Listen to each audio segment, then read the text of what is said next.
خیر د نورو درته سوال نه کوم، خو دغه یو ارمان مې نور پوره کا چې مې د مور سره یو ځای درشمه، خدای ارمان مې ستا د کور پوره کا. بسم الله الرحمن الرحیم. سلامونه او ډیر زیات احترامات تالار کې ناستو ټولو شاعرانو، ادیبانو، لیکوالانو ته. زه یو غزل وایم چې دې ځوانۍ کې راته دومره اندېښنې دي، مخ ته نه ګورې له غم پکې دانې دي. مونږ د یار غمو ته کله اوزګارېږو، مونږ پسې خو د کور 200 لانجې دي. چاودې کړو لاسونه پښې دواړه، نه هغه یو چې مخان لره سجدې دي.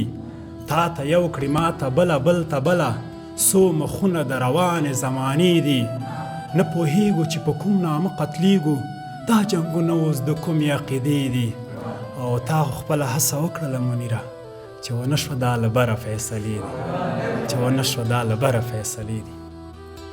مړه بل رقم ته سخت مې زړه راتنګ ده، مړه بل رقم په چا پسې خفه یم، مړه بل رقم ته سخت راته یادېږي، مړه بل رقم اشنا پسې خفه یم، مړه هیره مې د څنګه به کېدله، مړه بل رقم خندا پسې خفه یم. نو مې څه کوې ملګري هغه پرېږده، یو نامرده بې وفا پسې خفه یم.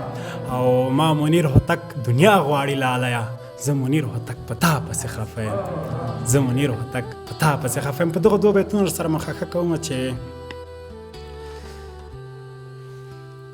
تا ته چې ښکته پورته کېږم نو خپل دې ګڼم، کنې له کبره زه په پزه باندې مچ نه پرېږدم.